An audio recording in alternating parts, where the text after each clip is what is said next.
Jaime Maussan and Santiago Garza have been the most anticipated presenters to the Congress.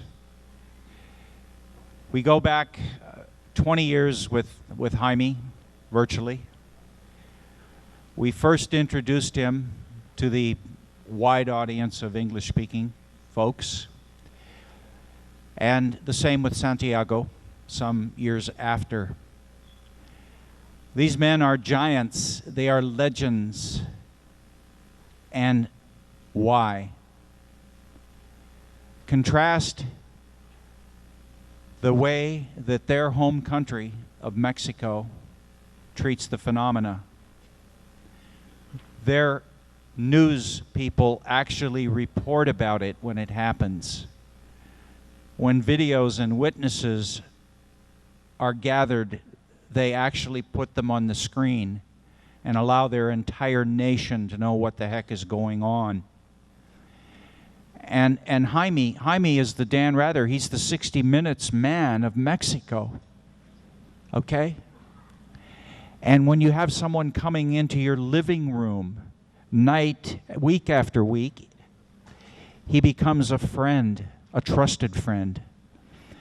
And guess what happens when that trusted friend says, oh, by the way, haha,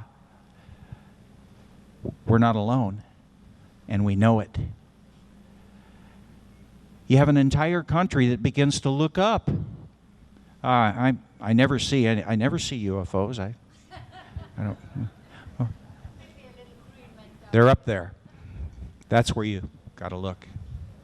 So look, I'm not beating a dead horse here, but contrast it to what we have in our country.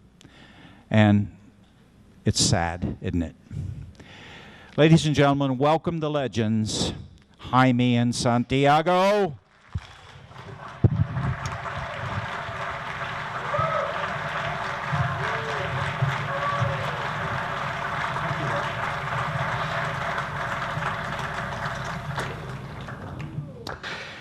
Thank you very much.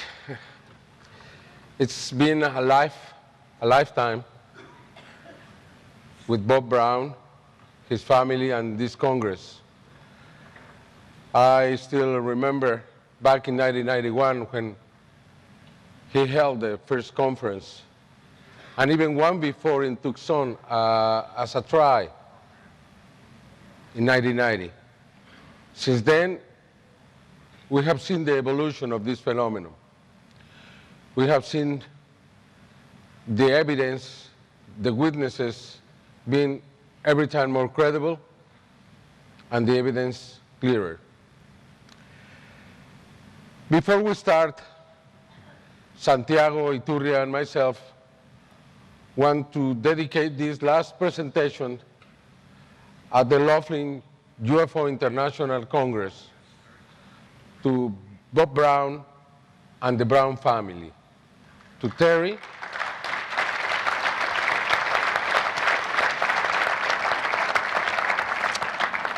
Brown, who is not longer with us, but she was the inspiration that held this event together for so long. To Nikki, who is now the main person doing this event. And I really want to dedicate this effort to the Brown family, because without them, this wouldn't be possible. Thank you. Thank you.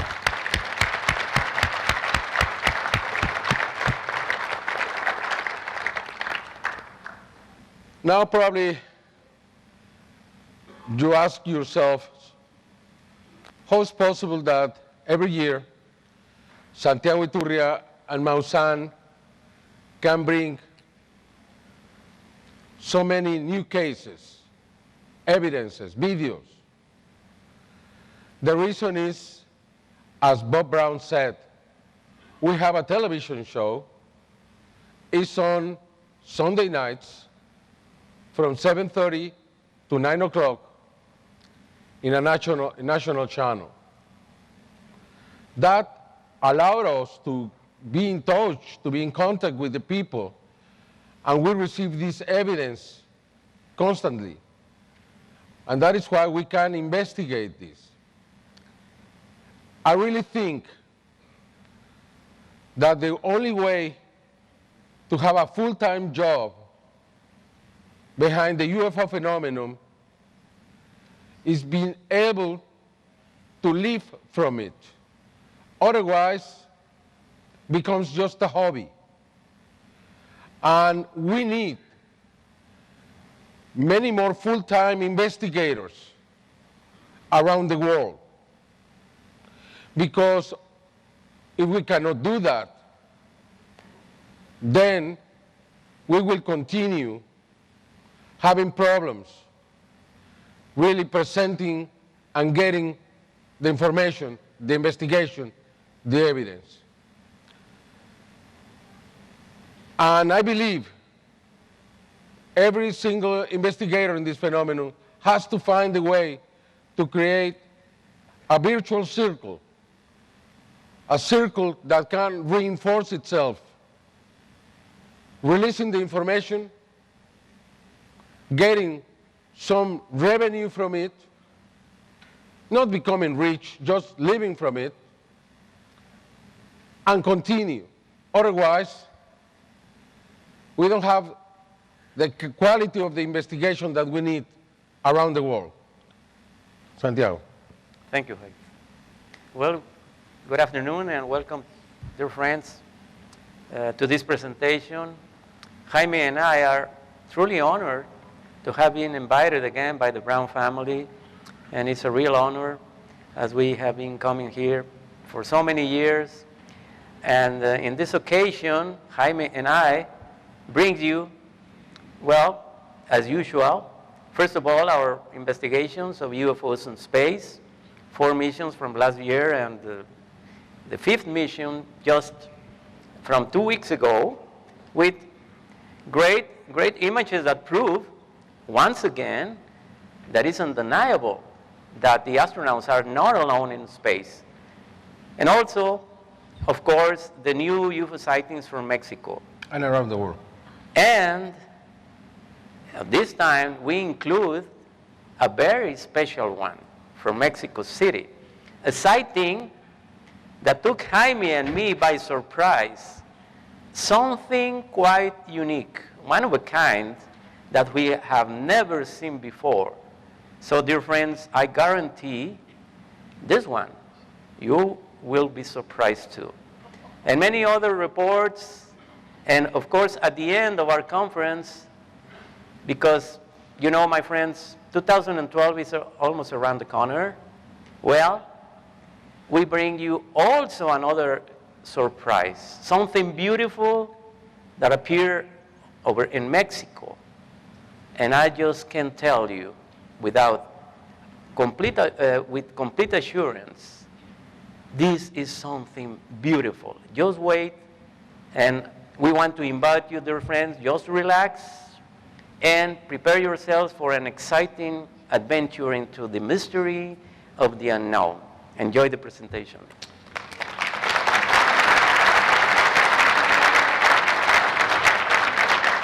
Okay. This is the entrance of my show.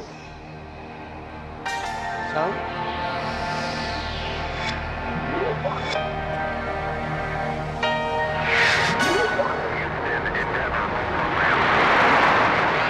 Algunos investigadores han considerado que esta es una prueba irrefutable. Televisa y Maussan Producciones presentan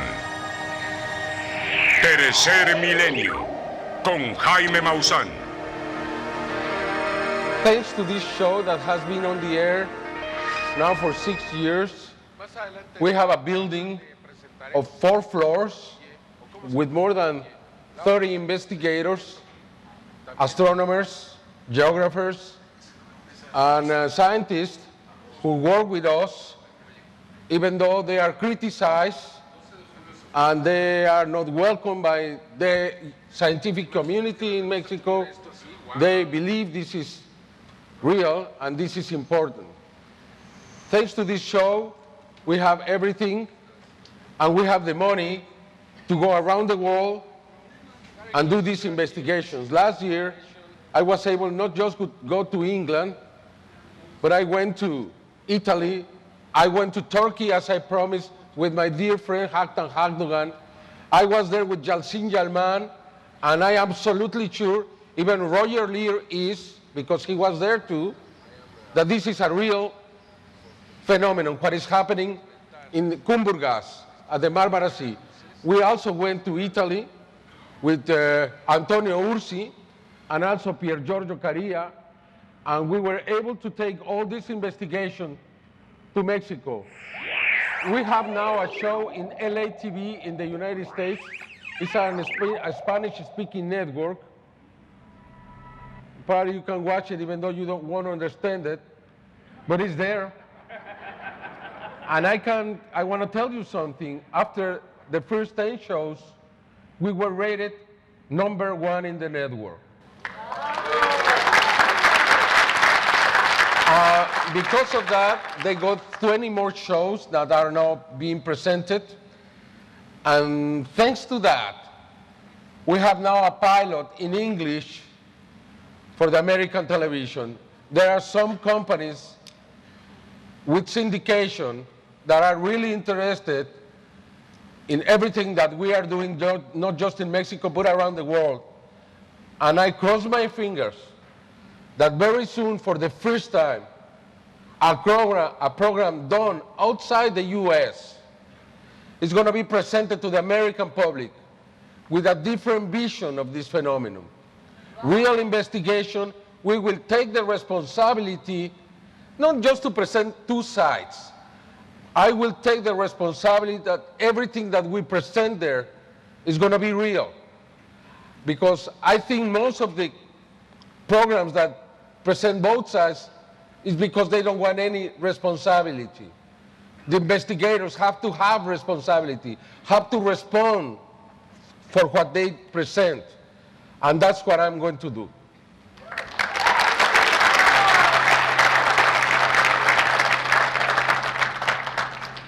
Well, this is the first mission that we want to present to you, the STS-125 by Shuttle Atlantis.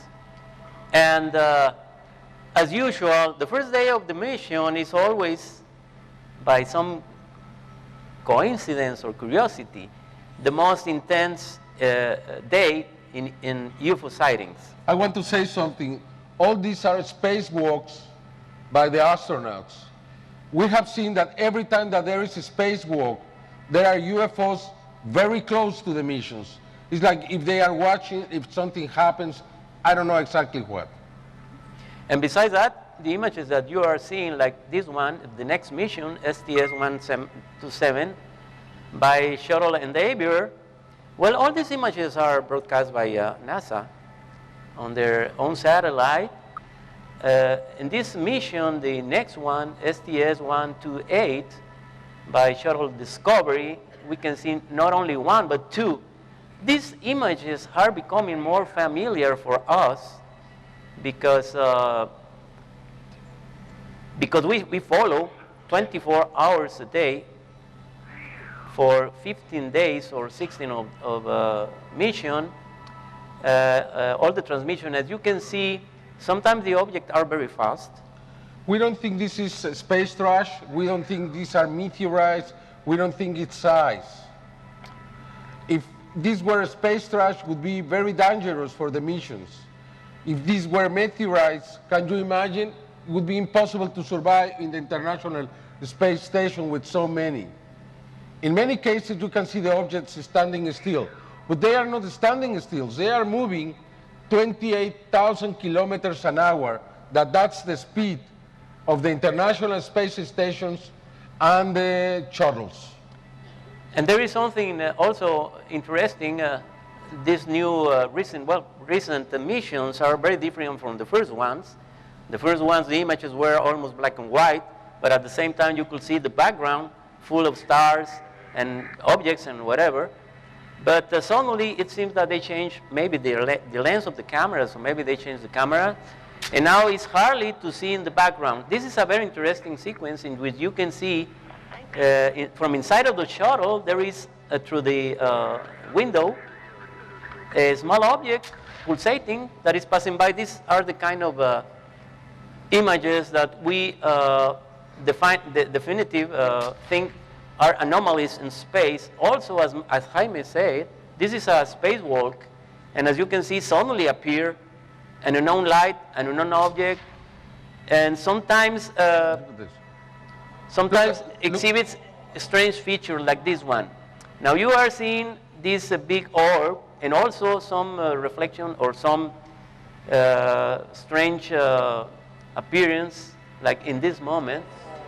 Now this is controversial, and we know that. I mean, we realize all these images are controversial, but we are showing you exactly what is happening in space. But now, I've like never this seen one. anything like we saw before. You know? Yes, and of course we are very familiar with, by now, with all these anomalous objects, and we made a selection every time that we come here to the Congress of what we think is the most interesting. As you can see, this is the shuttle. Sometimes the object appear more slow, sometimes more faster. Now this is very interesting.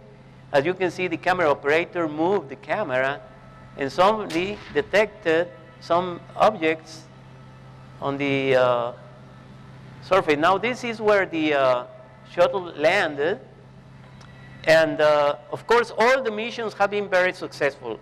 We must recognize that NASA has been doing a terrific job in space, and this is the recent one.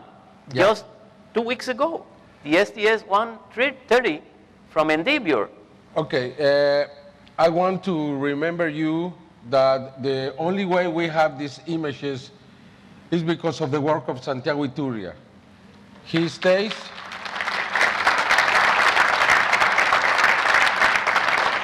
when the missions are in process. He goes to a room, hides from the world, takes a lot of food, and records everything, every single minute from every mission. He gets hundreds of hours. Then he has to review every single minute to find where the objects are. Because this is presented live by NASA, but it's never repeated. That's the only reason. The only reason we know this is real is because he recorded directly from the direct transmission. Otherwise, NASA would never present this again, and we would never know. There are some comments that where the hell in the world Santiago Iturria and Maussan are getting these images, and this is being said by people from NASA because they don't know where we are being able to obtain. But anybody can do this. If you want to do this, you can do it. Take the NASA channel, record, and please do. I know this presentation is going to be in YouTube. Listen to me there outside in the world. Record all the NASA missions, and then we will have every single evidence. Unfortunately, probably we are in the last missions for a while. As you know, the space program is going to be cut down. It seems that the war won, not the peace, unfortunately. Well, let's review the last mission just 2 weeks ago. It was the mission by Shuttle Endeavour, STS-130, as usual. Anomalous objects, as you can see in the lower part of the screen, sometimes they appear in a large number, sometimes alone, sometimes they make strange movements, or as you are going to see in the next clip. Well, this is interesting. This is like some image from a Star Trek picture, but not. This is the real thing in space. As you can see, many things traveling, sometimes more faster, and you are going to see 2 or 3. Look in the lower part of the screen, a big pulsating object. Now, these images is exactly what I'm talking about. These are anomalous things in the space, but You know, this kind of image sometimes appears only in seconds, so we have to be very sure to record them. This is another one. As you can see, the shuttle Endeavour was approaching the International Space Station, and suddenly what you are seeing in the top of the shuttle is the device that docks to the International Space Station. And this is a long sequence in which you can see suddenly so many objects passing by. Well, can you imagine? Well, the astronauts are there. They can see this action, of course. So the astronauts know a lot of things, no? But, you know, they have to focus in their mission. But we are looking, for example, as you can see, that's another anomalous object. And they describe sometimes even intelligent maneuvers. Well, in this mission, let me tell you, dear friends, we have a wonderful, extraordinary image that you are going to see right now of a big object, luminous object with a very familiar shape. You are going to see it right now, and you tell me if you like it. Of course, more images showing, of course, the extraordinary structure known as the International Space Station in space, one of the wonders of the world, but it's not on Earth, but also this is in space, but it's a wonderful piece of engineering of the human talent. Now, please see in the lower part of the screen, look what is appearing. What you are seeing is the International Space Station, but look what is appearing right there. Look the size, it's huge. What is that? And suddenly, let's make a zoom to see the shape, and you tell me, what does it look for you? Isn't that a saucer shape? So farewell, Endeavour. The era of the shuttles are coming to an end, and let's wait to see what the future brings to us. The Endeavour, this was the last trip to Endeavour to space. Now, if you allow me, my dear friend William Rowling, I had a chance to see this video 2 days ago, and I was very impressed. He records this video from his house, I believe in California. Monterey, California. He takes the night vision, puts a camera there, and I'm going to present 2 videos from him that prove somehow that what you just saw can be seen from the Earth if you have the right equipment, a telescope with night shot. That's what he does. For example, here,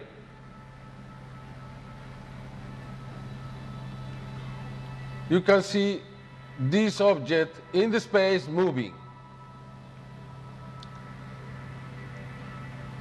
It's so much higher than any airplane, and it's not a satellite because we can see other objects moving in different directions. If these were satellites, it would move just in one direction.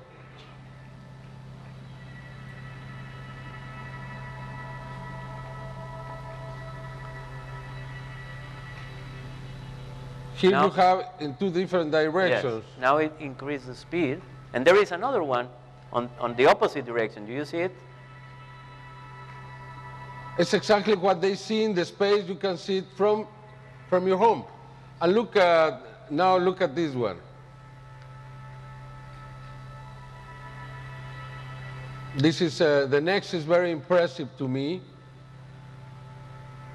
And this is the work of William Rawlings. He has his booth there, and you can look what happened. Is this the one? No. No, it's the following. Just wait to see what you are going to see is an amazing display, because we just call that. Just follow this light that is pointing Jaime, and look what is going to happen right there. And then, you see it? Look at that. And then, isn't that a demonstration? And remember, this was recorded with the night vision goggles by William in Monterey, California, and in his home outside, in the garden. He, and he records every day. He's a devoted sky watcher, wonderful work of research. Okay, now, just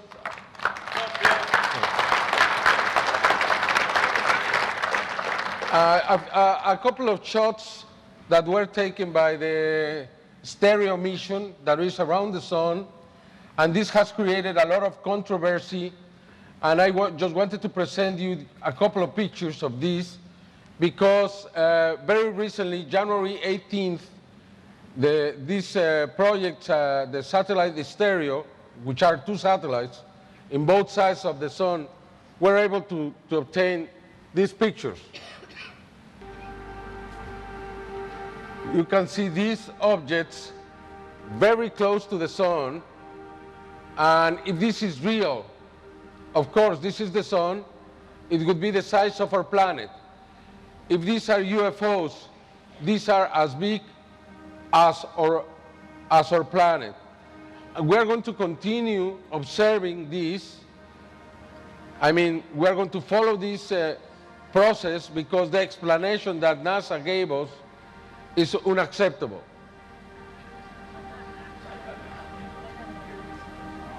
They say that it's a failure of the system and et cetera, et cetera.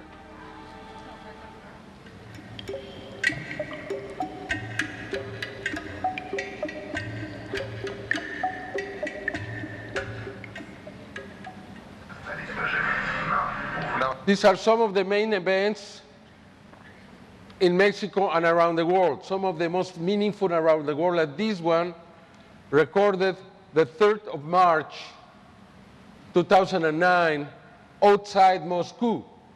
This video was presented by the Russian television, and we were able to translate this, and I think it's very interesting. Look at it, please. Давай. Стоп, сидеть надоело мне, лапа сложа.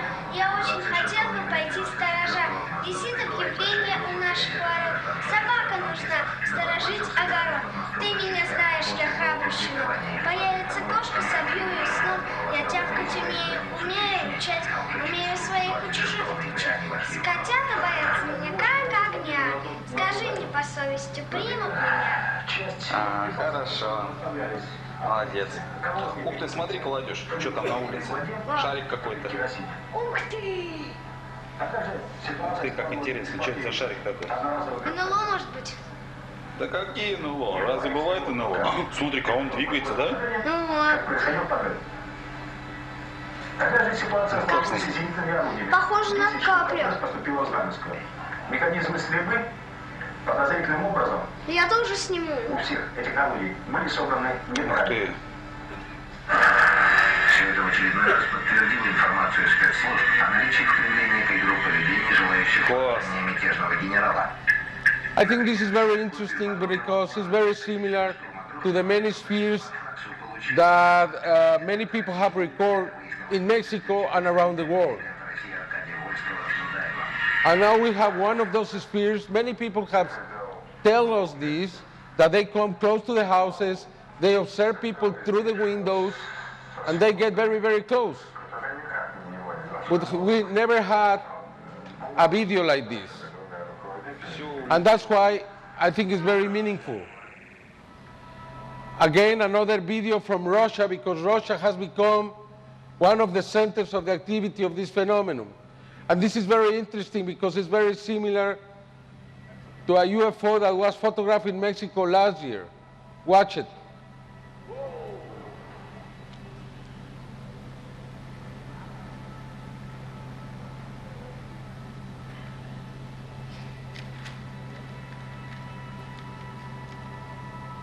We haven't found any trace of manipulating the image.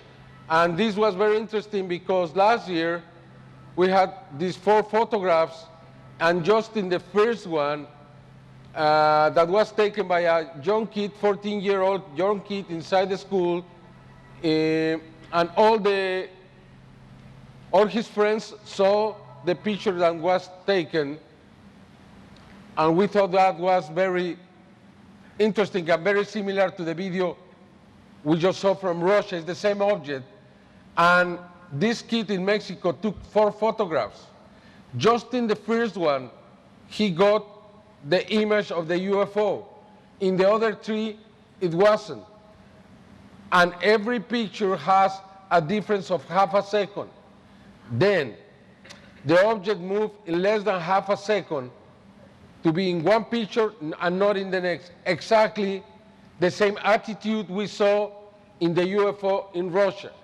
Now this image was taken, if you remember the Mauricio Ruiz case in Alvin, Texas, this was taken the next night. And we think was very interesting, this was taken by a neighbor next house to Mauricio Ruiz, who took the incredible UFO video that we presented in the last 2 years, which has proved that produces high magnetic energy. Again, another video from Russia, 25th of April, a fleet, like we have seen many in Mexico. The same night in Slovakia was also recorded by the police, a fleet.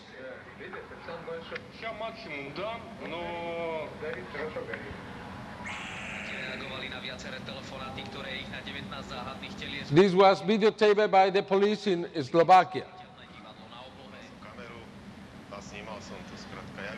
It's interesting because now the fleet phenomenon is all around the world. If you remember, a few years ago we talked this and was almost in Mexico, exclusively in Mexico. Now it's around the world. I'm going to present now, with the permission of my friend Haktan Hakdogan from Turkey, these 3 videos recorded by Yalcin Yalman.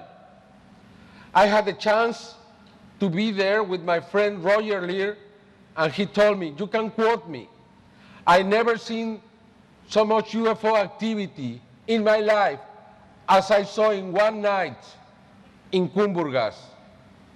Is that right, Roger? Are you there? No, he's not. Okay, he told me that, and to tell you this, and you can ask him, because I was witness. I was witness too of the incredible interest that there is in Turkey around the phenomenon. The national television live, frequently was with us. They went to the Congress that Haktan Hakdogan organized in Istanbul, and incredibly our friend Antonio Ursi, who was here last year, and he recorded an sphere outside this hotel.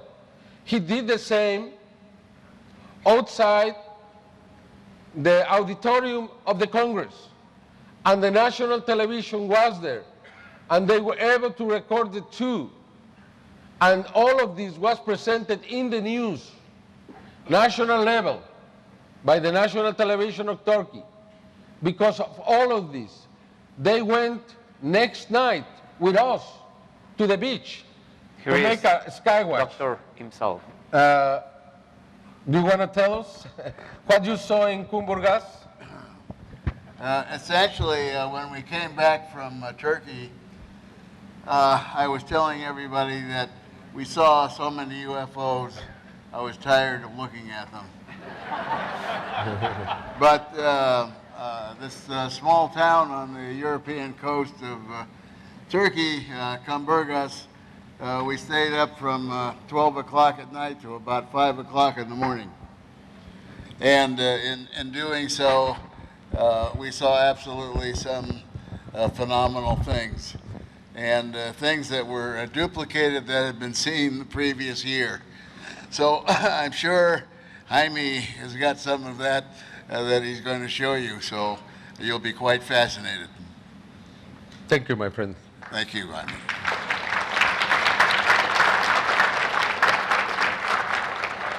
Thank you, Roy. Now I'm going to present you 3 videos recorded by Yalcin Yalman, this man who works at night on the beach. Works at night in the beach. And many times Haktan has been there with him. And we decided to do the same because we wanted to be witness. And we saw many, many things. We weren't there when he recorded these 3 incredible videos. We didn't have this log. We saw many things, but this is just amazing. This was recorded May 13, 2009.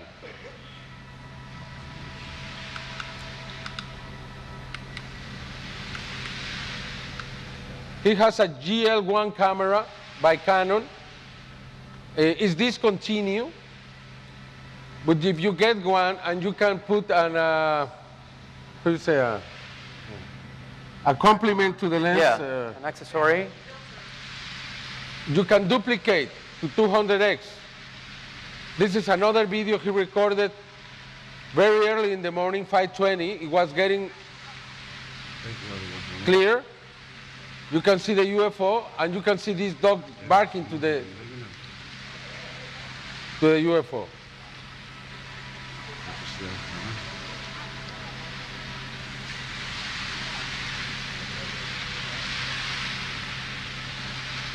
And the best video that Yalcin Yalman, I believe, has he ever recorded was in May 17, 2009. I don't know if Haktan Hakdogan, who is the expert in this, agrees, but you can see the object and you can see one of the creatures inside with the door open. And there are at least 4 doors open. And this is very important because this time Yalcin Yalman had a reference point, which is the moon. The moon is there. Without cutting the take, he goes back to the object. He zooms in, and then you can see that the object is there. And the camera is really powerful. Why are all these objects appearing over the Marmara Sea or Marmara Sea? We found that there is a fault that produces big earthquakes every 20 years or so. The last one was in 1999, I believe the 20th of August, if I am correct, and more than 20,000 people died in Turkey because of that fault. Are they there because they are investigating the fault, they are taking energy of the fault, or they are controlling the fault? I don't know. But what is happening in Turkey, especially in the Sea of Marmara, is really important. Our friend Antonio Ursi again recorded a very interesting UFO, the 21st of May. I never seen a UFO like this. This is the last important image that he got. He has continued observing the sky. I am pretty sure very soon he will have another beautiful sighting and probably something else in the future. I believe he's being prepared for something really, really big. I consider him the new Billy Mayer. I've been there, and I can tell you all these images are real. And this is the video you talked to them, right? Yes, now to the big part of the show, if I may say that, because everything is good, but this one, Jaime will tell you exactly how this sighting took place, because it's important, the information about who recorded this sighting, and they will show you exactly how it was, this sighting took place. It's very important, this video. It happened 2 hours after an earthquake in Mexico City. Not a huge earthquake, 5.0 earthquake, a medium earthquake. Pedro Hernandez, who lives in Metepec, exactly the area where the creature was captured, that I will talk about that later. But exactly where we have many sightings. We have the extraterrestrial recorded by Sara Cuevas in 1994, and we have so many other events happening in Metepec. Okay, Pedro Hernandez lives there, but this time he was outside Mexico City. He was not in his hometown. He was north of Mexico City. And he was traveling in a bus when he saw this object. He went down the bus and took the camera and recorded the object. This is important. He had the sun in his back. And it's important because we have a second witness with a video camera recording the same event in the other side. That's against the sun. Because of that, you will see the same object with two different colors. First, please watch it carefully. This is the video recorded by Pedro Hernandez a little bit after 5 o'clock, the 22nd of May, 2009.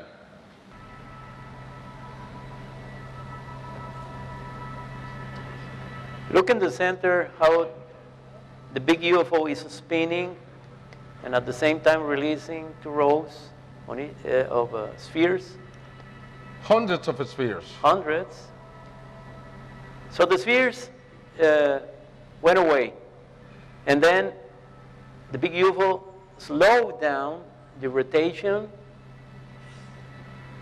But wait to see what happened next.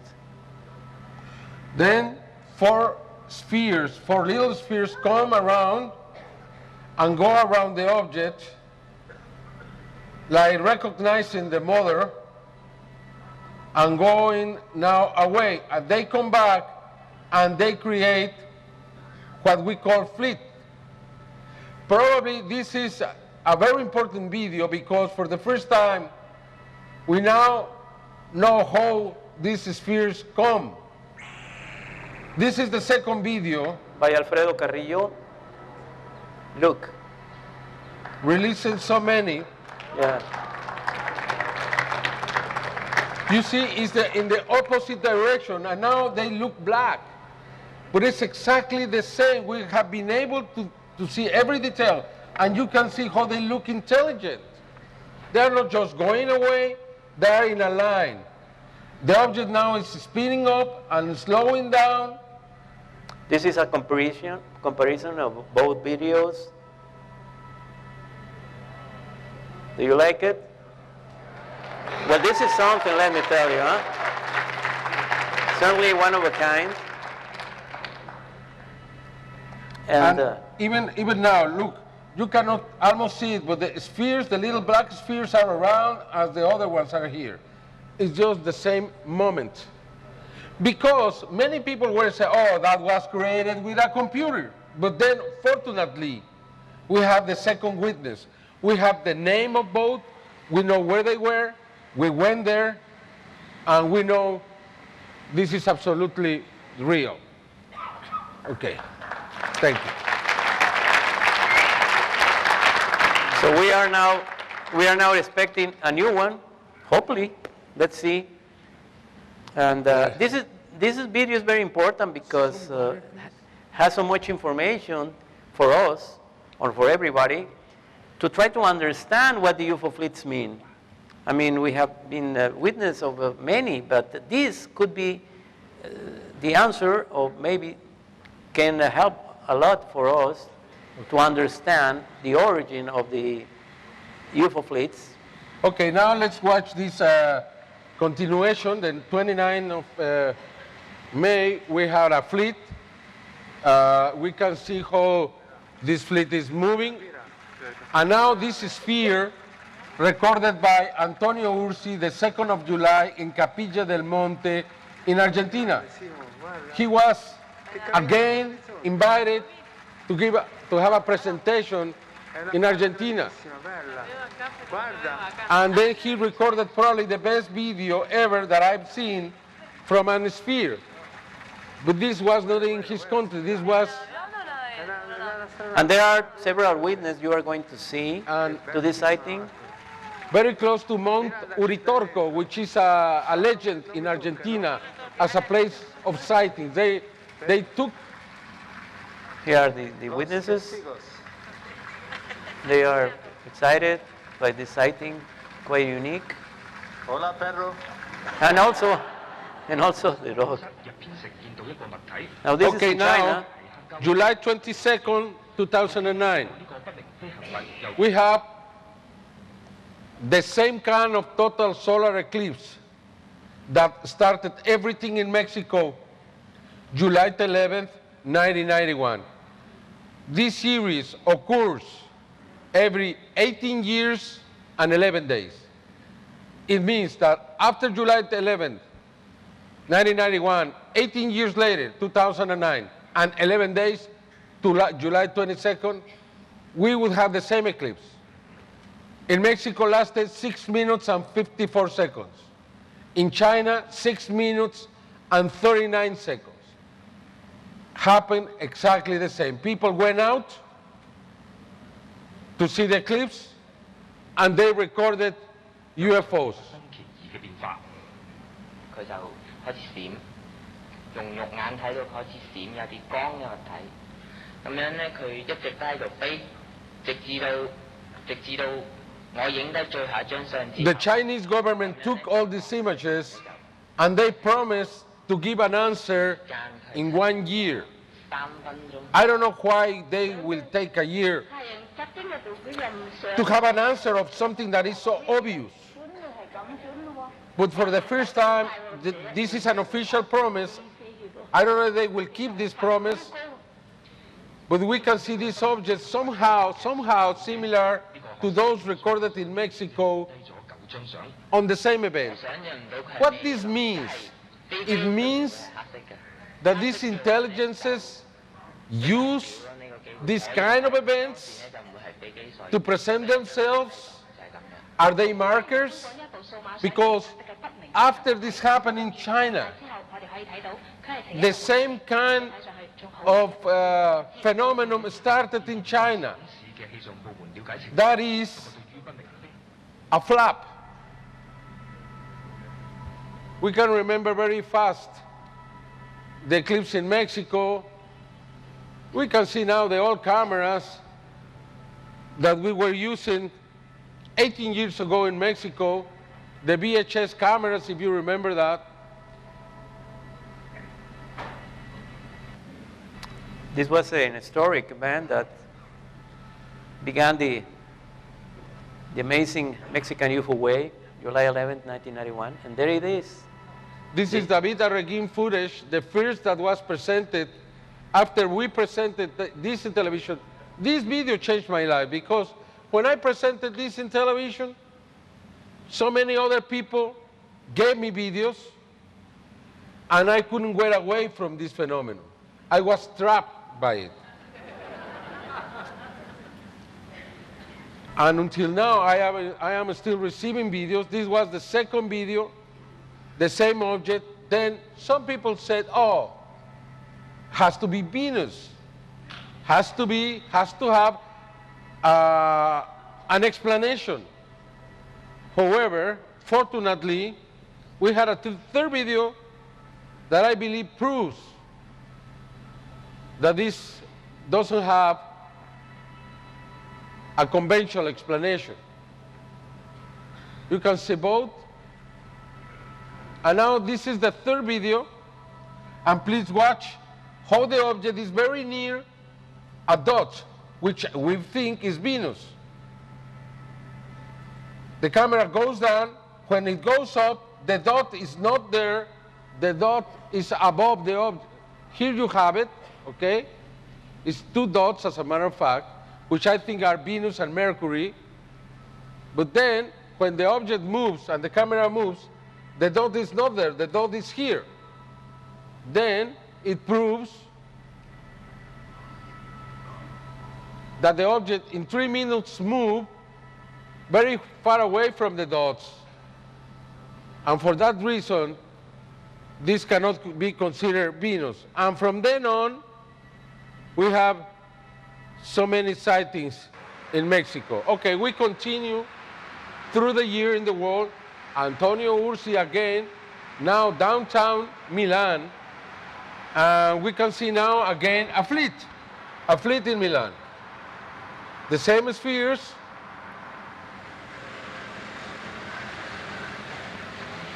Just like in Mexico, the phenomena, and it was recorded also by the TV news cameras.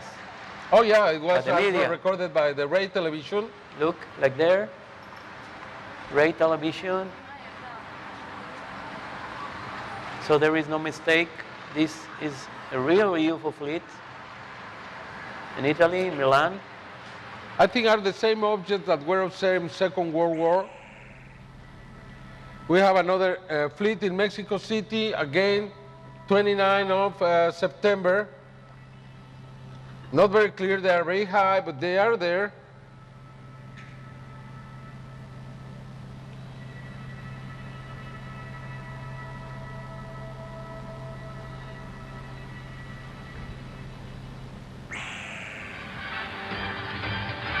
City Noticias de las 8. November 20th, now it's in Bogota, in Colombia.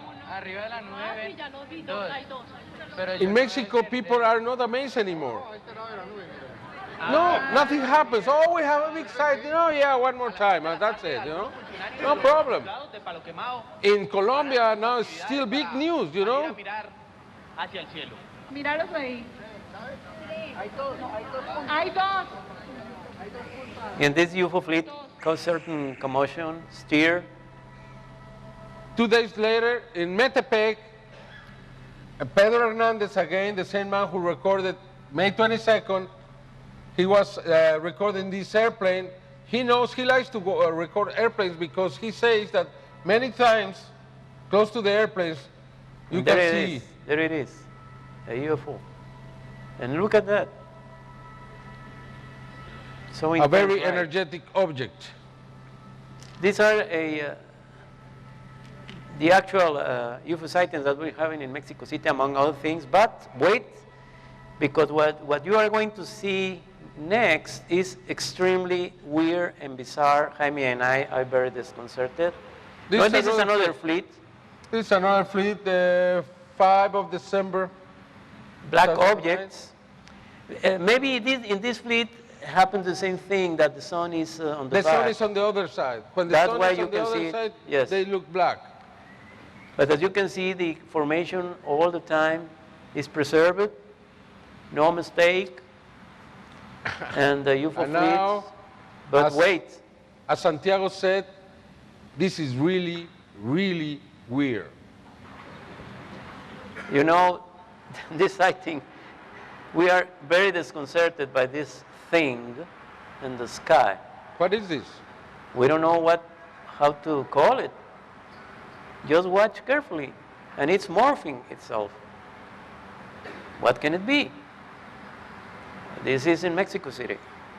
A video by one of our most respected sky watchers. But look, the lights and the strange dark, like cloud or like strange substance around. But I mean, these are the kind of sightings that we are having now in Mexico. It's like a cloud with and it has energy inside, or what? Or what? And it's huge. So we are now having strange sighting of an unknown kind. This is really unexplainable. And this was recorded a week ago, 20th of February.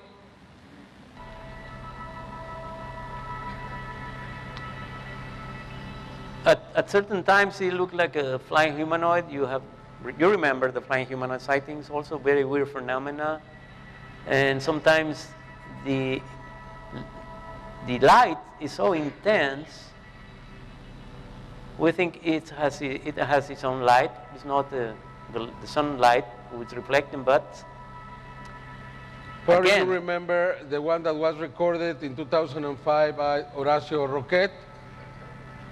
This is the most another flying mysterious humanoid. The most mysterious of all flying humanoids. Look at that. And it has some kind of device on the feet and also a light. So what do you think? Would you like to witness something like this outside of your home?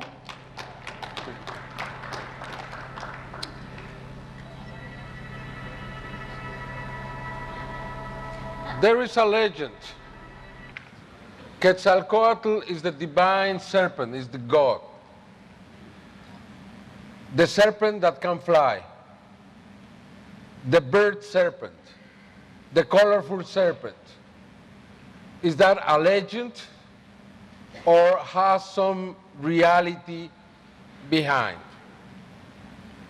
I'm going to present you this continuation because now is more, we can see more often this. We can see continuously sightings of the so-called EVANIs, which are, I call them biological entities, unidentified biological entities, because I don't know how to call them. And there are many more witnesses now recording the same. This first one is from 2007, and I present this because you can clearly see how this thing, whatever it is, changes colors.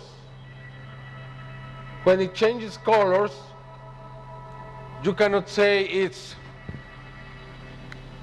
a balloon, a group of balloons together, or what? It's the same object, but now has different colors, or different shape, or different, how you say? Different characteristics, and it's interesting to see how it moves smoothly. It's a very high altitude, you know, it's a very high altitude.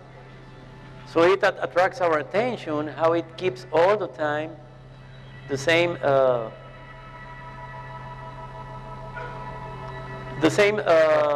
characteristics in its shape. Different pattern. It doesn't bend. Okay. So at that altitude, now this is another one. This is from November the 8th, 2009, and this is Arturo Robles Gil, again recording this. You can see the movements of these things, and you can consider that it is prohibited to fly these kind of things in Mexico, because the airport is almost downtown Mexico City. Then to have this in downtown, in the central part of Mexico, is really dangerous, because these objects... This is interesting. This video is interesting. You can see the small orb? The size of these objects is around 50 meters, probably. Many times these objects release spheres, or many times there are what we call the vigilante, big sphere very near. Okay, now we have a different UFO hunter, which is Octavio Hernandez, and he records with an X-ray camera. And you can see after the object left, there is a fleet behind it. And I believe there is a relation too between these objects and the presence of the so many spheres.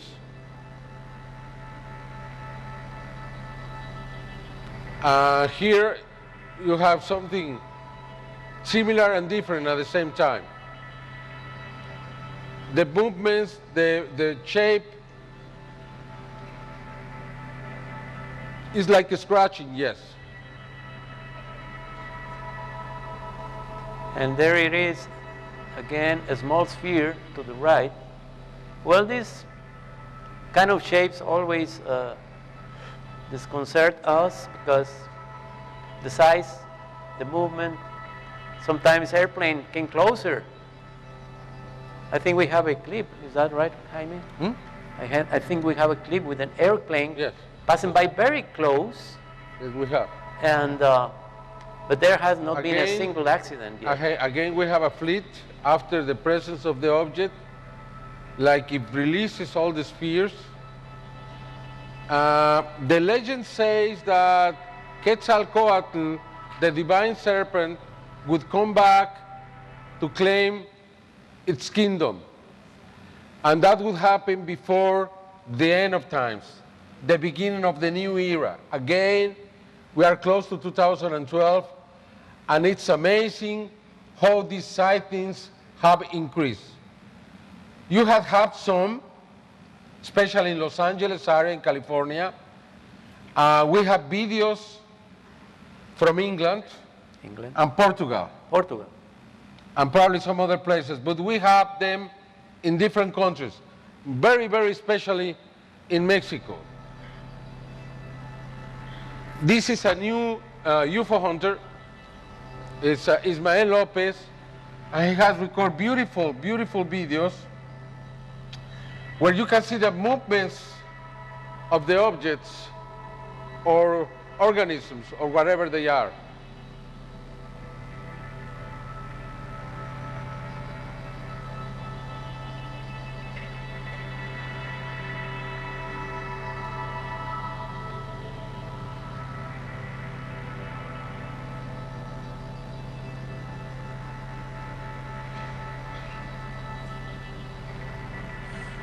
This has to be huge.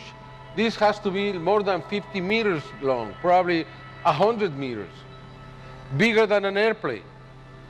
And if an airplane confronted with these things could have an accident, a crash, even if these things go inside the turbines, would stop the airplane, even if they were balloons, then this is terribly dangerous. Sometimes they are with us, what we call a sentinel, a little sphere that watches very close to the big object. You can see that. And look how fast both are moving now. It's like the little thing is taking the big one away. Now you're going to see the video that I was talking about. This is the one with the airplane, yes. Santiago. Just watch carefully because you will see the airplane, commercial airplane, passing by very close. As a matter of fact, an American Airlines plane. Look at that. And look. Well, that was very risky. And you see?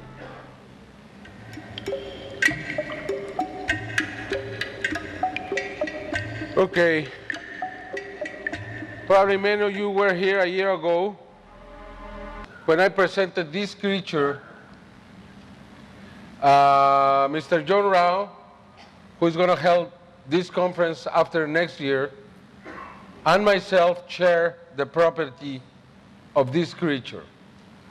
I've been investigating this creature in Mexico. We are very close to finish the investigation. And we have amazing results that I'm going to present to you.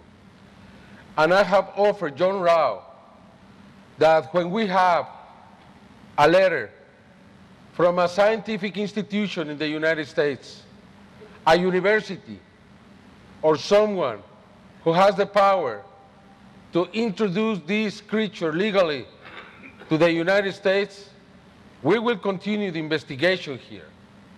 So far, I haven't been able to move it from Mexico. I even pay the transportation and everything needed for scientists from a university in Europe. I cannot reveal at this moment which one yet. Went to Mexico just a month ago to continue this investigation. Next week I have an appointment with the National University of Mexico to see if they can take the case, they can review everything we have obtained, and we can receive the support of the National University of Mexico, because we are in front of an extraordinary case. This creature remains unknown. As you know, was captured May 11th, 2007, and it was drowned 30 hours after was captured. The analysis done to this creature revealed that it could not survive on this atmosphere, even in water. If it cannot survive on this atmosphere or in water, where it comes from? All the scientists that we have talked to that have investigated, except, well, not all of them, most of them, have told us we believe it's a primate, it's a monkey. A monkey, as the people from Europe said, from the New World. And I said, and I have asked many times, which monkey? And they say, we don't know. We don't know yet. We will find out. And they haven't so far. If this is not a monkey, and I don't think it's a monkey, what it is, where it comes from. I don't think it's the kind of creature that can take a craft from somewhere else, from deep in the universe to the earth. Okay, I don't think that. Where it comes from? You know, it's a real mystery. How it came to earth? Are there parallel universes? Are there doors in Metepec where they connect to each other? We remember the extraterrestrial that I presented back in 1994 in this conference. Probably you can ask Bob Brown for my presentation back in 1994, because that video now it's gone. And you can get that here. And the extraterrestrial there is just amazing. And it's the same place, Metepec. I believe there is something very special in this place, Metepec. Okay, you saw this picture. You saw the picture of this creature. You saw the feet. They look very human. The hands look very human. The skin is the real skin. It's not a skinned monkey. That has been proven. For those who say it's a skinned monkey are absolutely wrong. Okay? You can see the little details.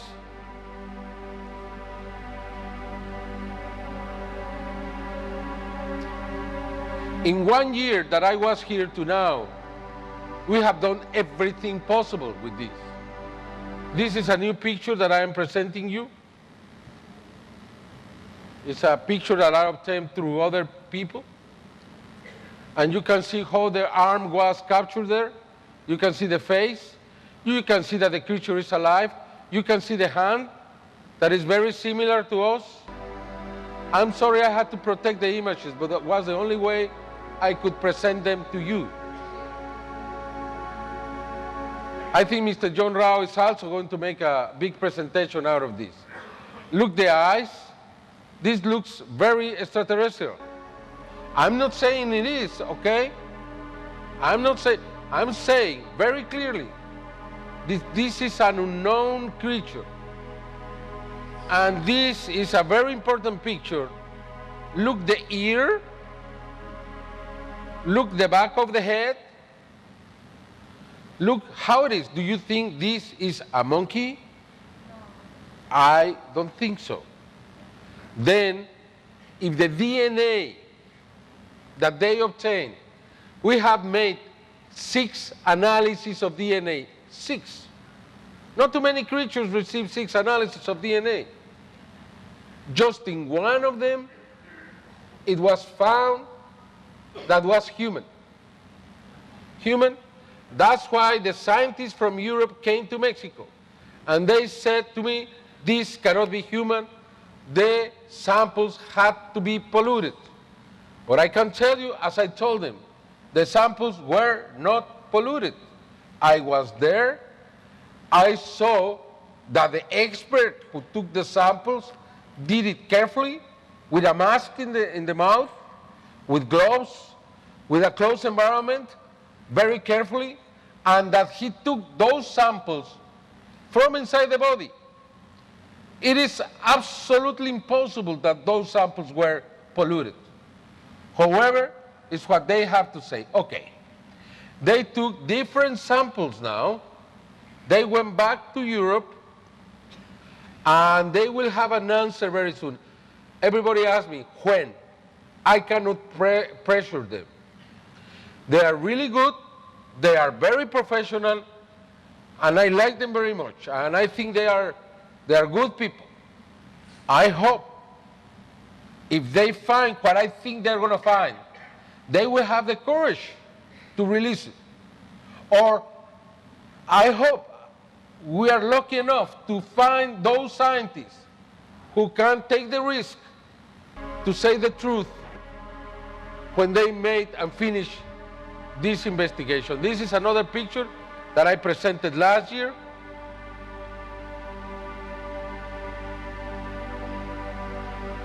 There are more pictures, but we're going to reserve that for last, for another occasion. But this is enough. This is enough to prove that we have something here that doesn't look like anything we know, that we understand that this creature was alive at that moment. Here, you see it dead. There is dead. Okay, they drowned it, they tried to drown it twice, and they finally drowned it. They did it for 30 minutes, 2 times, they tried, and finally all night. Had to die, unfortunately, and I don't think it was right. I wish I knew. I wish I knew this was alive. I would have done my best to keep this alive. Cuando hablamos de occipucio que está prominente, está más, no es el normal de un ser humano normal, que debe estar cortado, que está prominente, está como casco de los que usan de la bicicleta de protección. Okay. Llama la atención obviamente pues, la presencia de esta prominencia que es la cola, los dientes, que de acuerdo al experto en odontología, es la misma cantidad de dientes que se tiene, que es de 28. Por las características, son características humanoides, aunque presenta o tiene la presencia de una cola de bastantes centímetros, casi del mismo tamaño del cuerpo. Tiene características faciales en los dientes, por ejemplo, las características también humanas. El resto del cuerpo más bien parece humano. Y nos llamó la atención un poquito el oído interno que le vimos con la tomografía, era un oído aparentemente complejo. Este espécimen tiene una cosa que se llaman conductos semicirculares diferentes, orientados en maneras diferentes, o sea, el del hombre aparentemente forman 3 planos ortogonales, este es un poquito más complejo, tiene más conductos semicirculares y tiene otras estructuras más dilatadas y más grandes, o sea, básicamente sí es diferente. El oído, esa parte del oído se encarga del equilibrio, ¿no? De orientarnos en el espacio. Al menos diría uno que es un animal que se orienta o que vive en un medio diferente, un medio ya sea aéreo, ya sea acuático, no sé.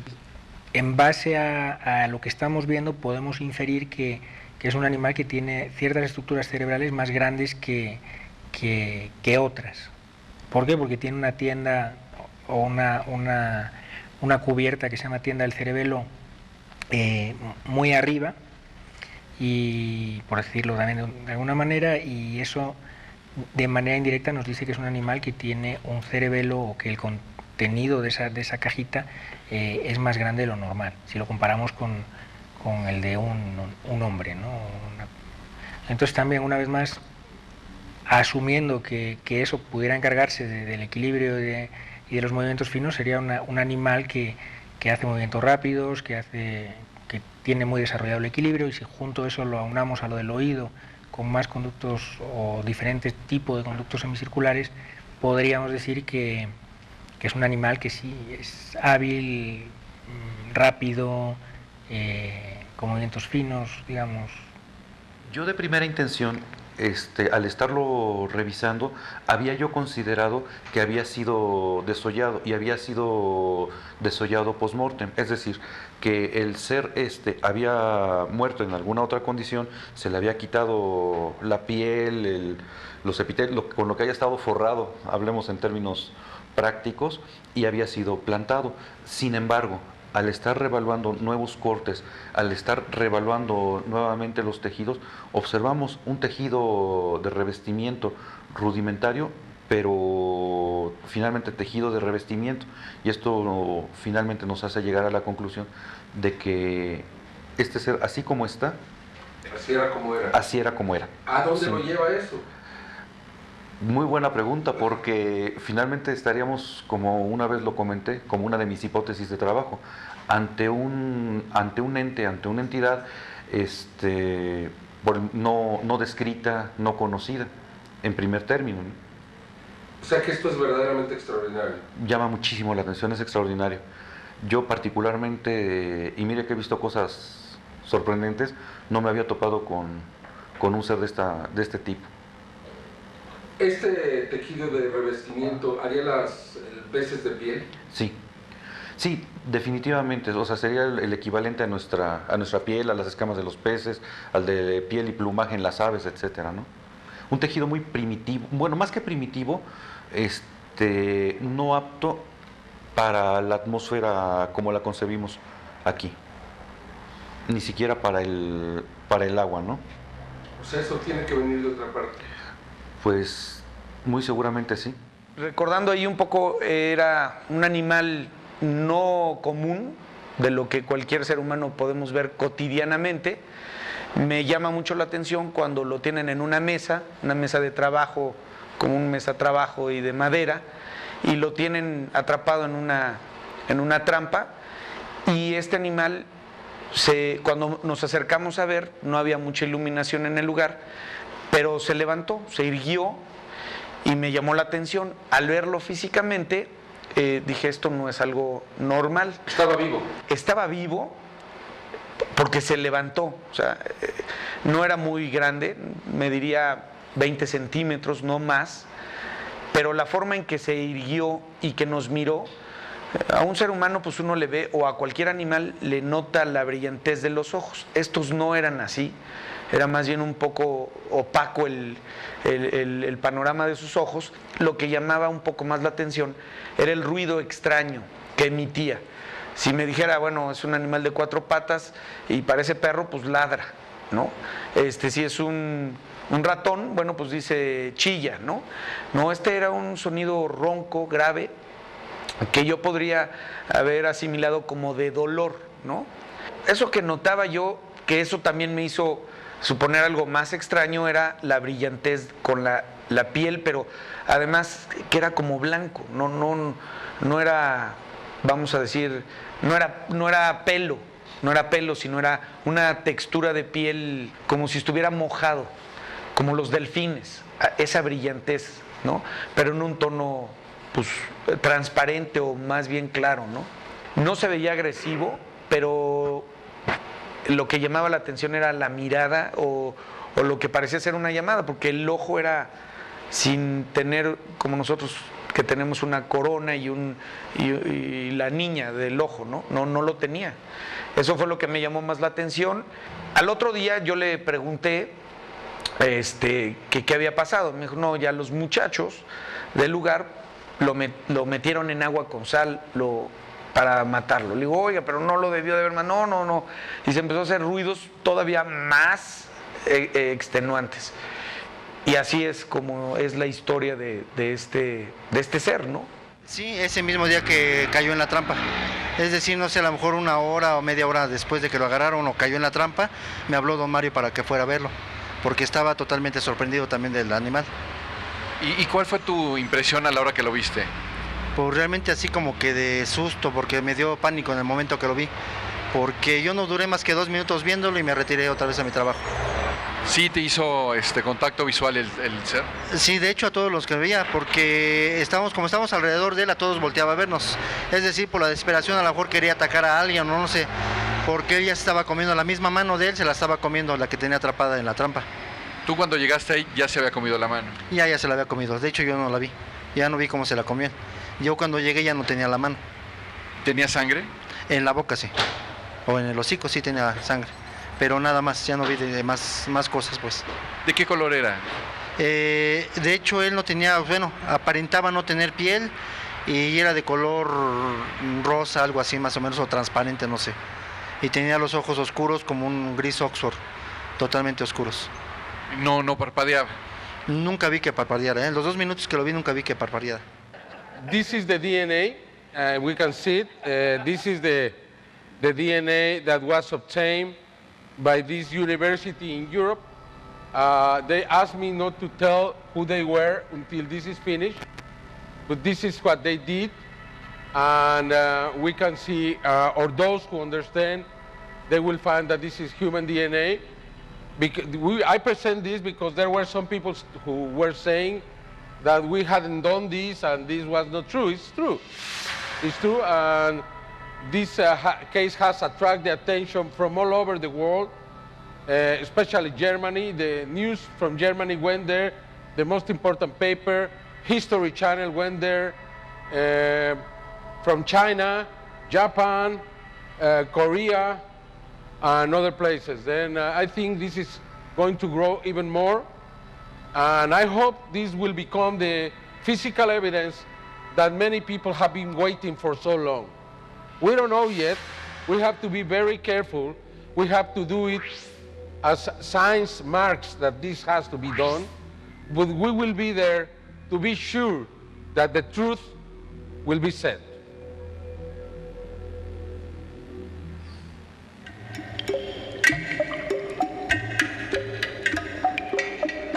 Thank you.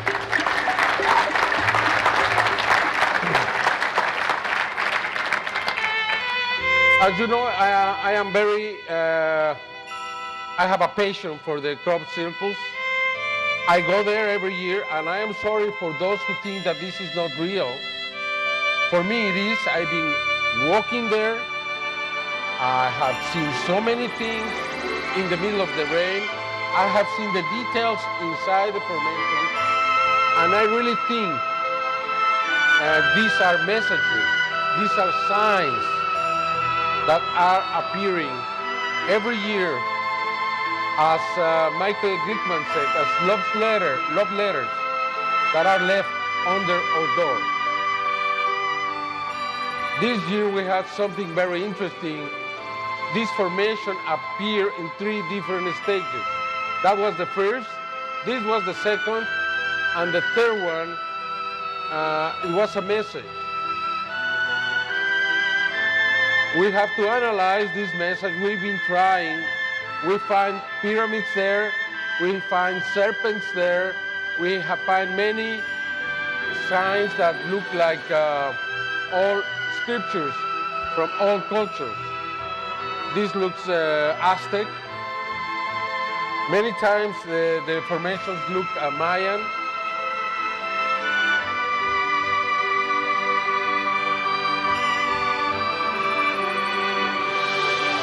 This is the inconclusive because it appeared in 2 different fields, in corn and, in wheat and pastizal and in grass.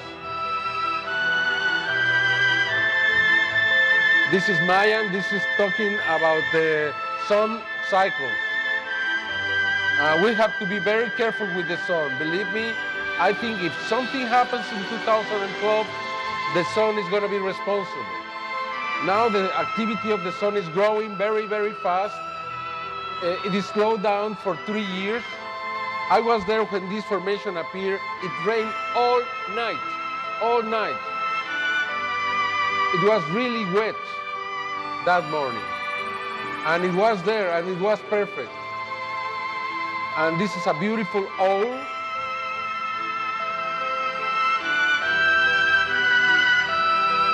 Look at it now, how beautiful it is, how perfect it is.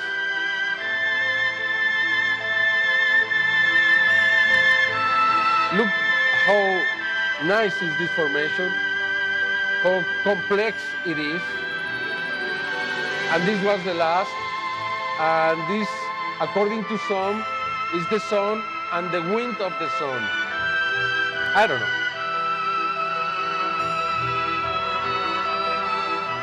As you remember, we have many formations this year in different countries: Germany, Italy, Spain, Russia, different countries, Slovakia. Okay.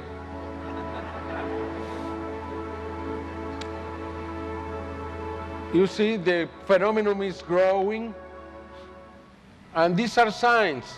And if you look inside the formations, the detail we found last year is like they are handmade now. It was amazing. Look at it. For those who think that this can be done in a simple manner.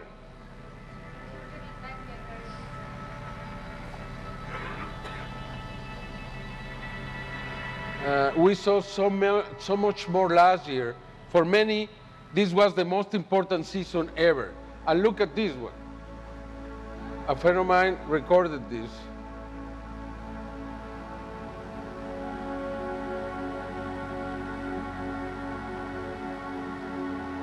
Next day, a formation was there.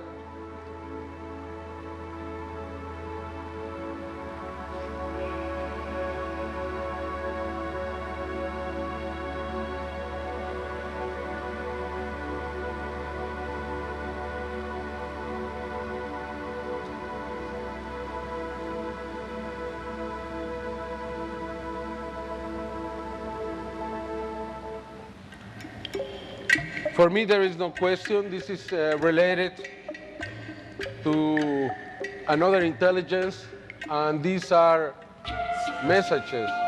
We remember last year this incredible cross. I don't think it has a religious meaning. I think it's a message of love. I think it's a message to remind us that we have to love each other, that we have to love our neighbor as we love ourselves. I think so many times that phrase has been repeated that doesn't make sense to many. But just think about this. The world would be different if we love the neighbor as we love us. And I think that's the key for the future. That's the key for 2012 and beyond. We have 3 crosses last year. The last one had a message in binary codes, and this message was very simple. It's a letter, it's a word of 6 letters, which is beware. It's the second message. We had the first one in 2002, much pain, but it's still time. Second, beware. I think the third is coming, and it's going to be the key for what it means, really.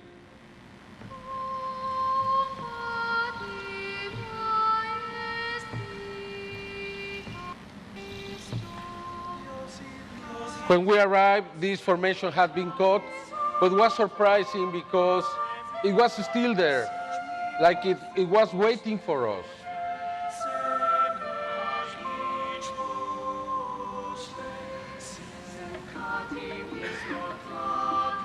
And then we remember this from 2005, August 14, 2005, 7 spheres making this beautiful cross in Florida. San Petersburg? No, San Petersburg, Florida. San Petersburg in Florida, just 15 days before Katrina. And we have this from December 2008 in Russia. What it means is what I told you. It's not religious, it's very human. And the way to confront any kind of danger is by being together. It's very difficult. I understand it's like almost utopic. But I think we have to find a way to be brothers again. Something very incredible and interesting is that these signs that have been appearing in different places, like this in Russia. Yes, as you can see, very strange cloud that resembles human eyes, What could this be? Probably signs in the sky.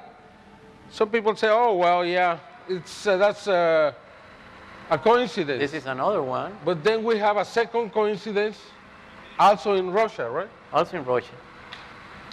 And the third is also in Russia, in Moscow last year.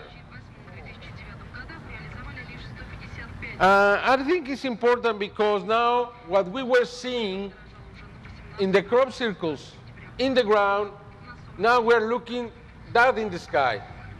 If we read the Bible, we can clearly see many times a big sign appear in the sky, and the people pray, okay? Now we try to explain everything we see.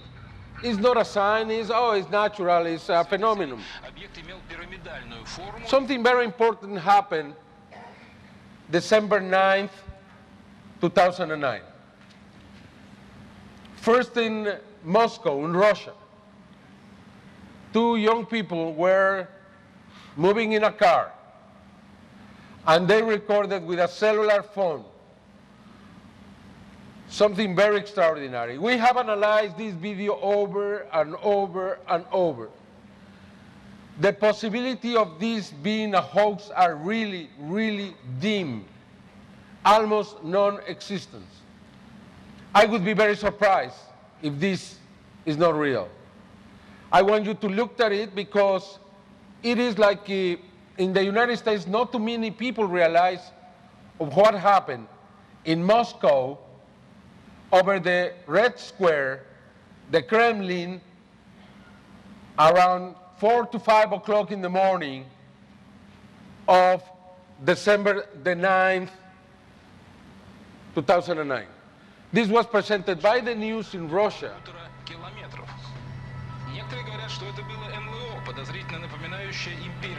And you can see here this large pyramid floating over the Kremlin. Нескольких часов. На одном ролике объект заснят ночью из окна машины, а на другом, вот вы сейчас видите его, днем. Оба видео о вторжении инопланетян, в кавычках, естественно, были сделаны любителями. Однако тема НЛО, как обычно, стала настоящей сенсацией. И ролики попали в топ русскоязычной версии YouTube. Как написала по этому поводу британская Daily Telegraph, журналисты сообщили об НЛО, но никаких комментариев из официальных источников сделано не было. И вот это сейчас мы увидим. Фигура правильной пирамидальной It was presented by all the newscasts in Russia. Своей оси. В интернете уже полно комментариев, в частности на YouTube. Кто-то уверен, что инопланетяне заинтересовались политической жизнью It is not very clear, but it's there, and it's more than 1,000 meters long. Сердце столицы. Скептики, как Just consider that, what it means. Что это голографические спецэффекты. And we have something similar in the morning presented by the news. We don't know if it's the same. We don't know if it's the same place or it's a different place. But this was also presented by the Russian media.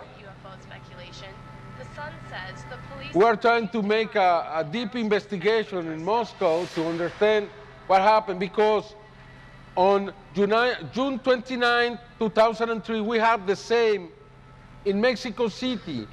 This is the cover of an important newspaper in Mexico, Uno más Uno, 1 plus 1. And you can read here, it's a commotion thousands, more than 50 meters per side, and it's gray, and was seen close to Santa Fe Center, which is outside Mexico City. This was recorded at 23rd of May, 2009 by Arturo Robles Gil. Looks also like a pyramid above Mexico City. The same next month, the month after this, was recorded in Southampton, in England.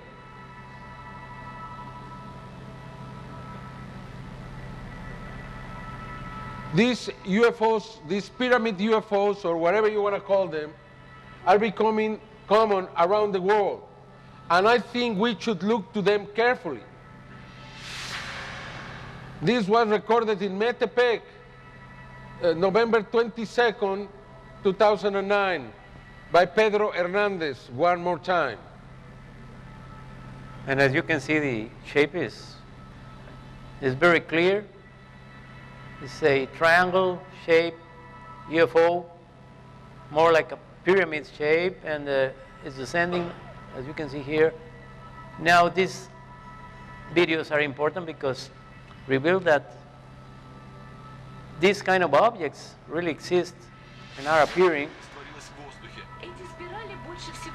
On December 11th, again in Russia, the Russia television presented this object, looks like a pyramid, having a tail over Moscow to Moscow. Huh? Yeah. Okay. Just a few minutes after that, thank you. Just a few minutes after that, 7:50 in the morning, in Tromsø, in Norway, there was a Blu-ray coming and then making a spiral. This spiral was photographed by probably hundreds of people in Tromsø, and they also recorded the videos of the object or whatever it was. Just a few minutes later, somebody, a scientist said, oh, this has to be a missile from Russia. They found out, yes, Russia was making some exercises 1,000 miles away. They immediately, automatically considered this has to be a Russian missile. Next day, it was all over, the mystery solved, it was a missile from Russia. The captain of the ship said, we sent a missile, but that was all we did, and that's it. The mystery was solved. The media didn't take this in consideration anymore. 5 days later, the Secretary of Defense of Russia says, it was not ours.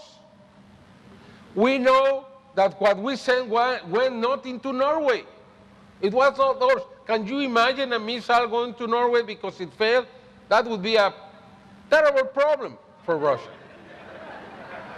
Then the Secretary of Defense from Norway says it was not Russian. This was not a missile.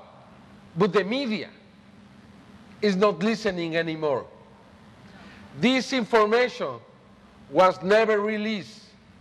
The mystery was solved, and that's all we wanted to know. But the truth is that the mystery remains, and it's even bigger, as I'm going to show you right now, please.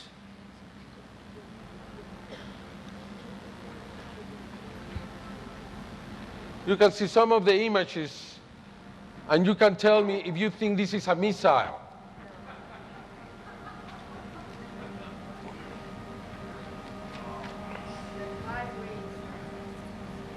Is this a sign in the sky?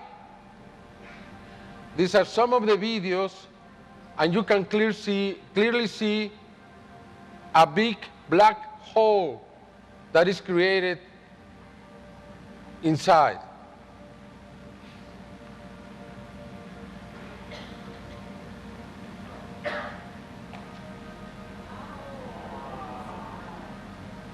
Is this a dimensional door? Is this a message? What it is?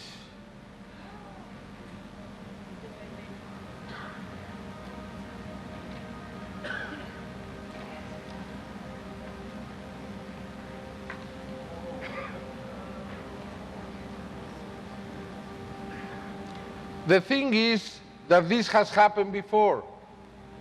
It happened in China in 1988. At that time, the Chinese TV news gave a full report of this strange phenomena in the skies of China. As you can see, very similar to the one from Norway. It changed of directions. Please look at it very carefully. This changed directions from one side to the other. It's going one side and then the other. So we discovered this in the archive, and we made a comparison. And look how similar they are. And then, this is very important because we have a very old proof. We have petroglyphs all around the world with these spirals. I've seen them, and I always ask myself, what is this? Please, let's watch it, please. Let's watch it. These are the petroglyphs which have been considered at least 3,000 years old. No, 1,000 no, 5,000, 10,000, some of them 20,000 years old. And they are all over. All over the world. But now we have some link with the spiral. It means that these are signs. Look at this. These are in England, and it's almost the same. And we have many. We present you just a couple of examples from England. But now, something even more extraordinary.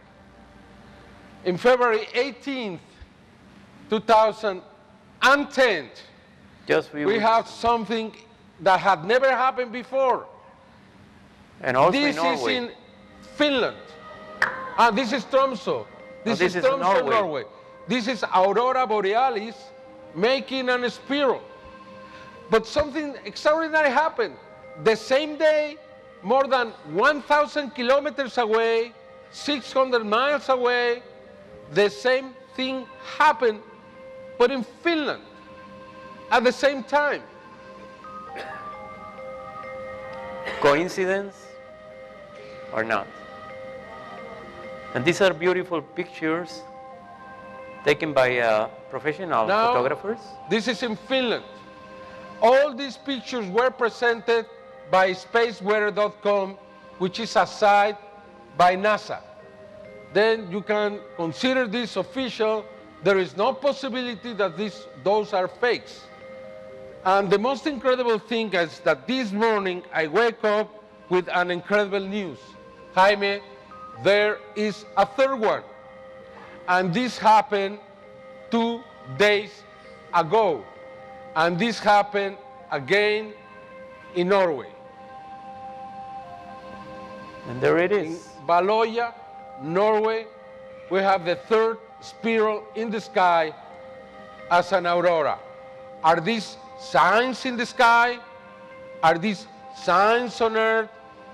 It's the Bible says before the end of times you will see signs on the earth and on the sky, right?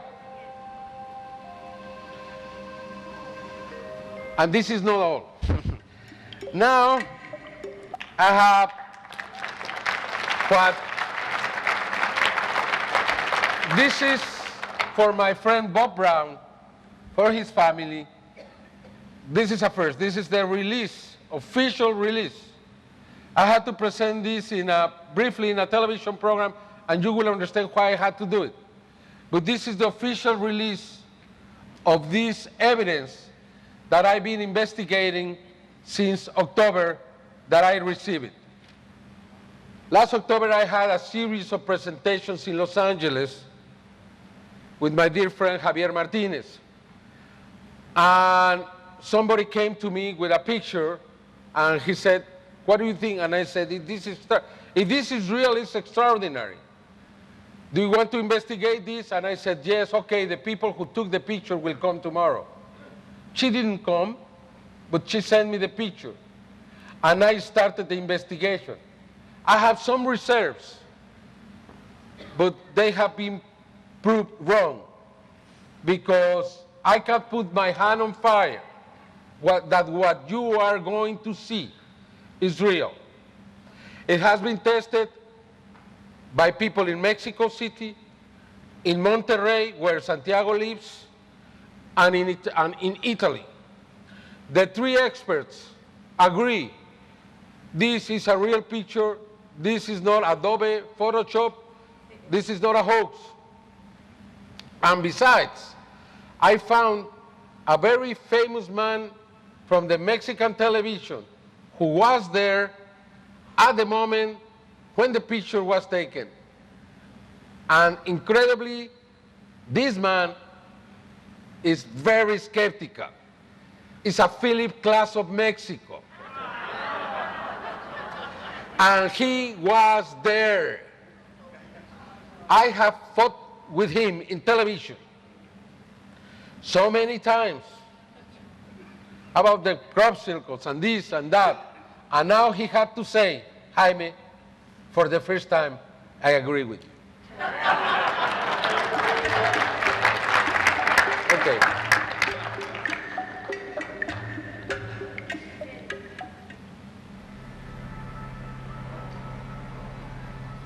This picture was taken July 24, 2 o'clock in the afternoon with 31 seconds. We will see that clearly later. Realizada con los programas como normalmente lo venimos haciendo. No me parece una foto falsa, me parece una foto muy interesante. Entonces se presenta este fenómeno como diciendo, como un faro, ¿no? Como que volteen a ver qué hay aquí en México, ¿no? O sea, como que algo viene, ¿no? Algo posible. Yo quisiera pensar en eso, pero definitivamente no es algo trucado. Pero de que la luz sale, eso o sale o entra, o sea, es muy impresionante la imagen porque se ve muy delineado el lugar donde sale la imagen, pero no se ve tan sharpness, o sea, en el borde de la imagen se ve que de ahí sale la luz. O sea, no me parece que haya una manipulación ahí estamos ante una fotografía extraordinaria. Extraordinaria y fortuita y afortunada, ¿verdad? Pues, o sea, la persona que la tomó pues puede decir que tomó algo fuera de este mundo, ¿verdad?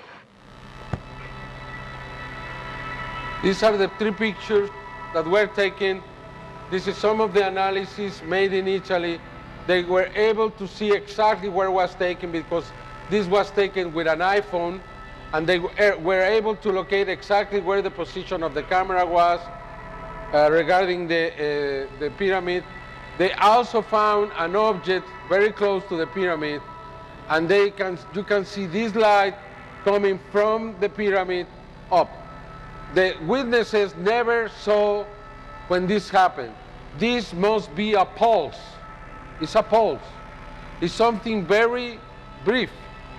It didn't last it. Probably 100%. L'elaborazione e l'indagine in diretta This is Giuseppe Garofalo in Italo. Dei metadati in Exifer. Qui questo elemento mi ha portato alla conclusione che l'immagine è reale, le immagini sono concrete, sono vere e sono autentiche a tutti gli effetti, poiché there is no fake on this. Quindi il posizionamento impresionada porque no esperábamos ver lo que vimos. En el momento de estar viendo la foto, a la par estaba una señora, una de ahí nativos indios, orando y vi que terminó de orar y se la muestro y me dijo que era eran mis antepasados, mis abuelos, no sé, y me dijo que no la compartiera con nadie. Como hay gente que cree, hay gente que no cree, y aún yo, sí, pues porque me pasó a mí, yo creo, pero yo creo que si yo la viera así también, o sea, es difícil de creer. Estamos contentos porque, pues, no sé, tal vez puede ser algo que pueda llevar, no sé, a nuevos descubrimientos o algo. Incluso andaba no sé, se me olvida el nombre, no es un comediante mexicano que andaba ahí visitando las pirámides, también se lo enseñé a él y me dijo lo mismo, dame tu email y mándamela, porque y dijo la palabra, dijo que estaba buena la foto esa, sí. Jaime Maussan, un aplauso por favor.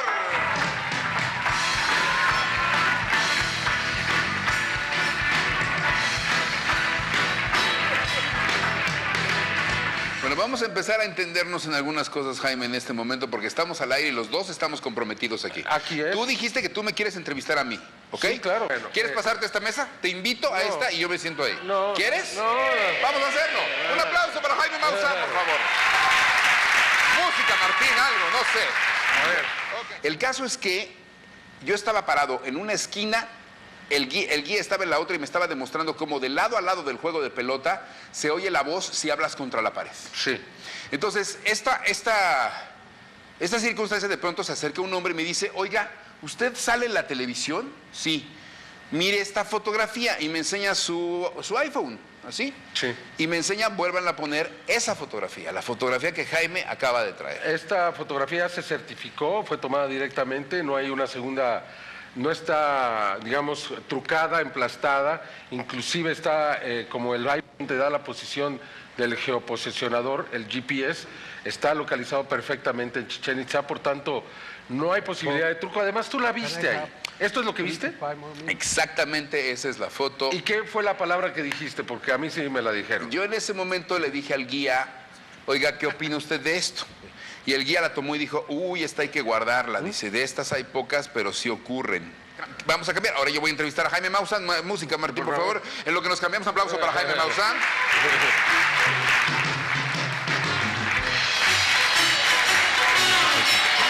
Pero lo más importante para mí es que es verdad, que ocurrió y que tú estabas ahí. La foto, damas y caballeros, yo certifico la historia que acabo de contar con lo que tengo, mis sentidos. Mi vista, mis oídos, mi tacto y mis genitales, que son todos los sentidos que tenemos, ¿no? Yo certifico que sí, efectivamente, la historia como la cuentas, así yo la vi. Y efectivamente esta fotografía, por lo que yo entiendo, a menos que hubieras armado todo un show para que yo estuviera en Chichén Itzá y tú supieras, no, esto efectivamente así fue. Y el hombre que la tomó estaba muy sorprendido después de haberla tomado. En eso sí, por su investigación, aplaudo a Jaime Maussan. Espero que hagan lo mismo. Y esto sí es importante. Y esto sí es muy interesante. Pongan la foto de Chichén Itzá, por favor. Pongan la foto otra vez de Chichén Itzá. Es la primera vez en toda mi vida. ¿Cuántos años llevamos de conocernos y de pelearnos? Como 10 o 15 años, ¿no? 15 años, sí. Pon la foto de Chichén Itzá, por favor. Desde la radio, ¿no? La gente le gusta ver esto y a la gente, desde el radio nos peleábamos desde la radio. Bastante. Ponla, por favor, acércala un poco para que la gente vea esta fotografía que fue tomada en Chichén Itzá. Jaime tiene mejor el día que yo. ¿Qué día fue, Jaime? 24 de julio a las 2 de la tarde con 31 segundos. Y eso porque está en la información del metadata que tienen las fotografías dentro de los zoom in a la foto, por favor. Yo mismo no la entiendo. Yo estaba el día en que se sacó esa foto, conocí a la persona que la sacó y es la primera vez en 15 años, y así es a veces la vida, Jaime Maussan, así es a veces la vida, en que encontramos un punto de acuerdo. Un aplauso para Jaime Maussan, damas y caballeros.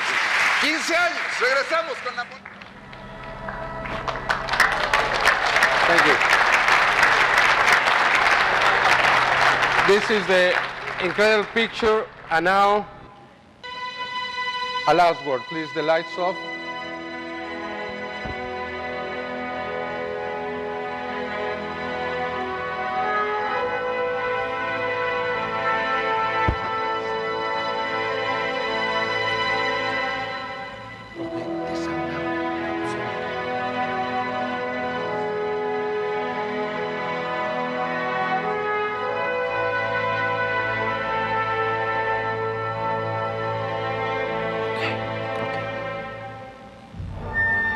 Señales en el cielo, las señales del cambio. La profecía final nos habla de un mundo distinto, sin garantías, un mundo que será construido por nosotros para bien o para mal. Una realidad que podría convertirse en el paraíso en la tierra, pero que también podría convertirse en un verdadero infierno. Una realidad de la que no podríamos escapar. Una realidad que viviríamos todos los días, en todo momento, donde ni siquiera la muerte se convertiría en un alivio. Sin embargo, podríamos convertir esa realidad en el mundo que hemos siempre deseado. El desarrollo de la tecnología, especialmente de los medios de comunicación, nos permiten la posibilidad de crear un mundo sustentable, un mundo justo, donde el ser humano encuentre la paz. Hoy esas señales que vienen de otra dimensión tratan de advertirnos. Algo quieren decirnos, pero nos mantenemos ajenos e insensibles. Preferimos ignorarlas o encontrar cualquier explicación que satisfaga nuestros propios intereses. Ahí están las señales. Nuestro mundo y nuestra realidad desaparecen ante nosotros. Las formas de vida que habitaron este planeta por millones de años son destruidas todos los días. De acuerdo a números oficiales, más de 5.000 especies se extinguen para siempre cada año. ¿Cuántas más antes de quedarnos solos? Todos los días mueren seres humanos de hambre y de sed. La injusticia y la violencia se han convertido en nuestra realidad cotidiana. Ante nosotros, seres inteligentes pretenden iniciar una comunicación. Nos envían señales a nuestros campos de cultivo, señales que también se presentan en nuestros cielos. Nos observan sin poder cambiar nuestra realidad. Impotentes esperan el momento que podamos superar nuestras diferencias y encontremos el verdadero sentido de la existencia. Tenemos miedo. Observamos las catástrofes que sufren algunos y nos preguntamos cuándo nos sucederá a nosotros. Sabemos que la violencia se pasea fuera de nuestros hogares. Escuchamos los lamentos, pero nada o muy poco hacemos. El cambio que los mayas anticiparon hace más de 5.000 años se encuentra dentro de cada uno de nosotros.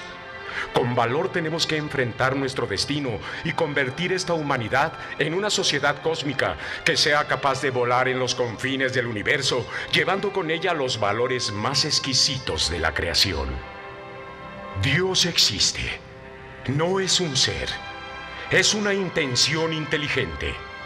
Si la naturaleza es cruel y descarnada, Dios es el bien que solo se puede manifestar a través de la inteligencia. A través de los seres que saben pensar y que han decidido el bien sobre el mal. Ahí en ellos es donde Dios vive. No se puede explicar, pero se puede sentir. ¿Cuánto tiempo? ¿Cuánto más? ¿Hasta cuándo? Las señales en el cielo nos dicen que muy pronto. Thank you. Thank you. God bless you. Thank you very much. Muchas gracias. Gracias. Gracias. Gracias. Gracias. Gracias. Thank you very much. Gracias. Thank you. Jaime Santiago